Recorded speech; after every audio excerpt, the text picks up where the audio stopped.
আসসালামু আলাইকুম, সবাইকে ঈদ মোবারক জানিয়ে শুরু করছি আমার আজকের ব্লগ। আশা করি সবার কাছেই ভালো লাগবে। সবাই কেমন আছেন? আশা করি ভালো আছেন, সুস্থ আছেন। আমরাও আলহামদুলিল্লাহ ভালো আছি। আজকে ছোট্ট একটা ব্লগ আপনাদের কাছে নিয়ে আসছি। আশা করি সবাই পুরাটা সময় জুড়ে আমার সাথেই থাকবেন। চারদিকে তো ঈদের আমেজ শুরু হয়ে গেছে, বেড়ানো, দাওয়াত খাওয়া, তারপর দাওয়াত খাওয়ানো, এই নিয়ে কিন্তু সবার দিন চলছে। আর সবাই, আমার মনে হয় সব আপুরাই একটু ব্যস্ত আছে, কারণ সব বাসাতেই তো আসলে দাওয়াত, তারপর মেহমান খাওয়ানো, এসব নিয়ে সবাই আর কি একটু ব্যস্ত আছে। তো আমারও সেম অবস্থা, মেহমান ছিল বাসায়, আজকে আর কি চলে গিয়েছিল। আর গতকাল হচ্ছে আমরা সবাই আমার মেজ ননসের আর কি বাড়িতে গিয়েছিলাম দাওয়াত খেতে আর কি। তো সেই ব্লগটা পরের ব্লগে শেয়ার করব। তো আজকে আর কি ঈদের পরের দিনের আর কি ব্লগটা শেয়ার করতেছি আপনাদের সাথে। তো ওই দিন আর কি আমার বাসুরের ঘরে আমাদের সবার আর কি দাওয়াত ছিল। তো আমার ছোট ননদও আসছিল, তো ওনাদেরকেও আর কি দাওয়াত দিয়েছিল। তো আমার মনে হয় কম বেশি সবার বাড়িতেই আর কি এই জিনিসটা চলে আর কি, সবার ঘরেই সবার আর কি দাওয়াত খাওয়ানো হয়। ছোটবেলা থেকে আমরাও দেখে আসছি, আমাদের ঘরে আমার চাচি জেঠিরা বা চাচাতো ভাই বোন যারা আছে সবাইকে আর কি খাওয়াতো। আমরাও সেম সবার ঘরে আর কি দাওয়াত খেতাম, আবার চাচাতো বোনদের বাড়িতে যেতাম, তারপর আমার বোনের বাড়িতে যেতাম ঈদের পরে আর কি। প্রায় এক সপ্তাহ কিন্তু এরকমভাবেই আর কি চলতো। যাই হোক, এখন আর ওই আনন্দটা আমার কাছে লাগে না। ছোটবেলায় যেরকম আনন্দ করতাম, আমার মনে হয় ছোটদের কাছে ঈদের আনন্দটা একটু বেশি হয়ে থাকে। তো এদিক দিয়ে হচ্ছে আমার বাসুরের ঘরে যেহেতু আমাদের দাওয়াত, তো ভাবি আর কি বলেছিল আমাকে একটু বিরিয়ানিটা আর কি রান্না করে দেওয়ার জন্য। তো এখানে 3 কেজি চাউল আর হচ্ছে 3 কেজি আর কি গরুর মাংস ছিল, যেহেতু অনেক মানুষ, তো সবার জন্য আর কি শর্টকাটের মধ্যে বিরিয়ানিটাই আর কি রান্না করেছি মাটির চুলায়। সকালের নাস্তা, তারপরে চা খেয়ে এখানে আসছি রান্না করতে।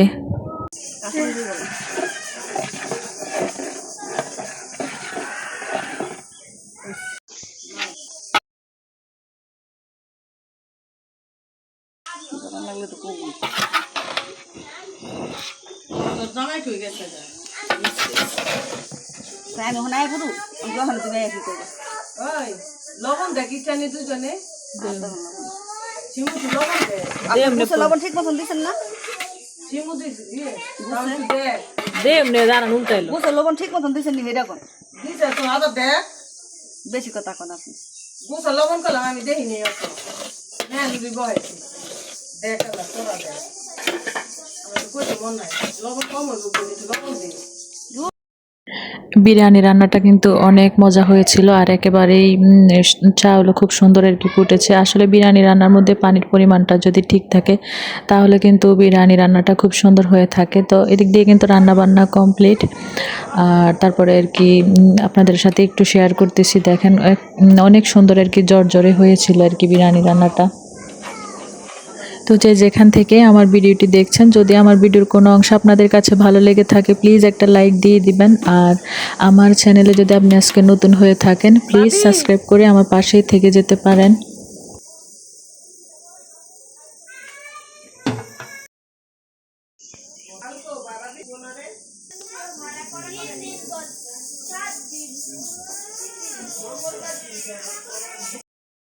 এমন নাই না মা, এমন হয়ে গেছে গা।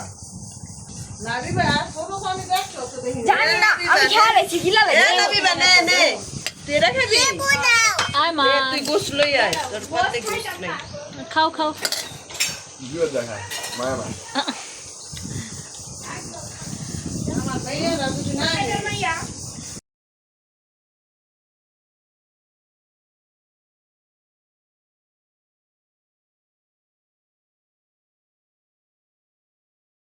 খাই না তো লাইক করি।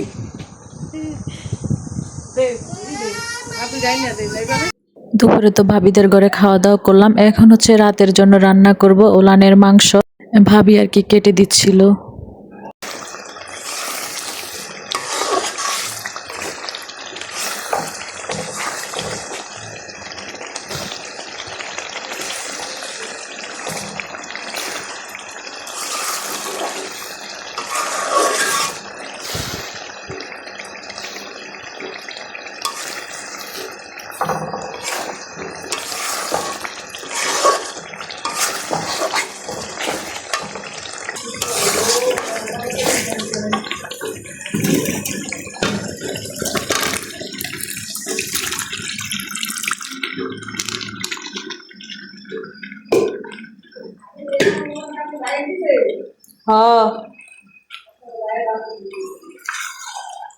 আপনার ভাই বিদেশ থাকতে দেয় নাই? হ্যাঁ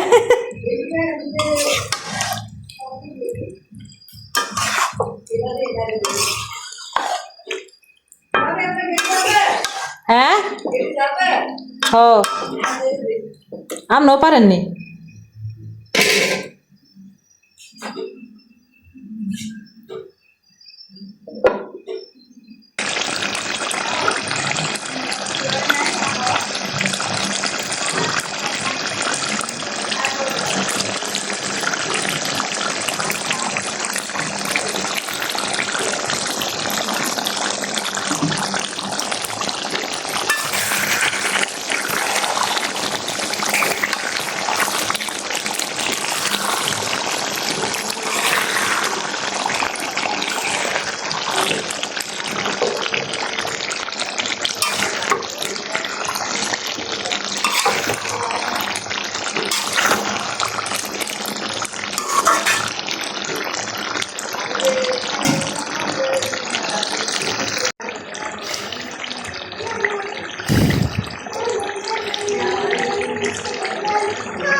আমার গরুর ওলানের মাংস রান্নাটা কমপ্লিট হয়ে গিয়েছে। তো কেমন হয়েছে অবশ্যই সবাই কমেন্টের মাধ্যমে জানাবেন।